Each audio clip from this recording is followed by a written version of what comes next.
ओला fail क्यों हो रही है? ओला इस समय कई बड़ी चैलेंजेस का सामना कर रही है और उसके इलेक्ट्रिक बिजनेस में फेल होने के पीछे कई इंटरनल और एक्सटर्नल फैक्टर्स हैं। ओला वर्तमान में अपनी इलेक्ट्रिक स्कूटर बिजनेस और ओवरऑल ऑपरेशन से जुड़े कई सीरियस इश्यूज का सामना कर रही है। में मेन प्रॉब्लम्स जो आई हैं वो ये हैं। फर्स्ट इशू जो इनको आया है, सबसे बड़ा इशू जो आ रहा है अभी, रेगुलेटरी और लीगल इश्यूज। ओला इलेक्ट्रिक पर कई राज्यों में कंप्लायंस इश्यूज के लिए इन्वेस्टिगेशन चल रही है। महाराष्ट्र खासकर इसके शोरूम की तेज़ी की वजह से और जो एक्सपेंशन इन्होंने किया है, कई चीज़ें इन्होंने मिस कर दी।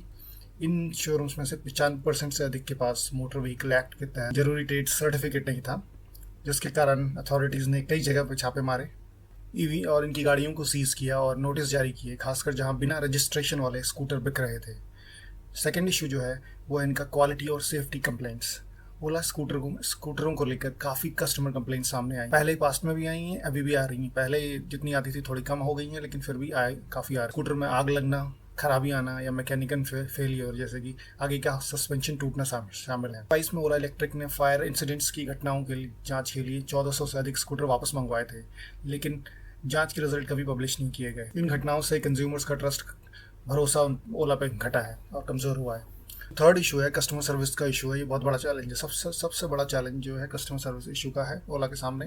CCPA, central consumer protection authority के अनुसार ओला के खिलाफ एक साल में 10,000 से अधिक कंज्यूमर कंप्लेंट्स दर्ज हुई हैं। इन शिकायतों में सर्विस में देरी या खराब सर्विस, वारंटी से इनकार, inconsistent performance, battery defect, professional conduct और रिफंड न देना शामिल है। साथ ही कंपनी के पास अनलिमिटेड सर्विस सेंटर हैं, जिससे कई कस्टमर्स को सर्विस मिल ही नहीं। जो चौथा इशू है वो है बिजनेस और फाइनेंशियल प्रेशर। ओला को 2024 में आईपीओ के बाद काफ़ी हाइप मिली थी, लेकिन उसके बाद से इसकी वैल्यू लगभग 70% तक गिर गई है।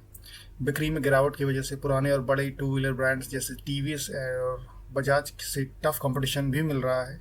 और उसके अलावा इन्वेस्टर्स की चिंता और फाइनेंशियल लॉसेस के चलते भी कंपनी के शेयर को की कीमत अपने टॉप से लगभग 45% नीचे है। पांचवा जो इशू है वो है ऑपरेशनल और सप्लाई चेन का इशू।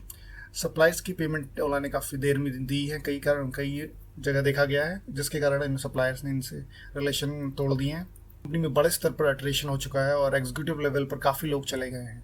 और कॉस्ट कंट्रोल करने के लिए कंपनी ने कई बार ले ऑफ्स भी किया है। इससे इनकी साख को जरूर धक्का लगा है।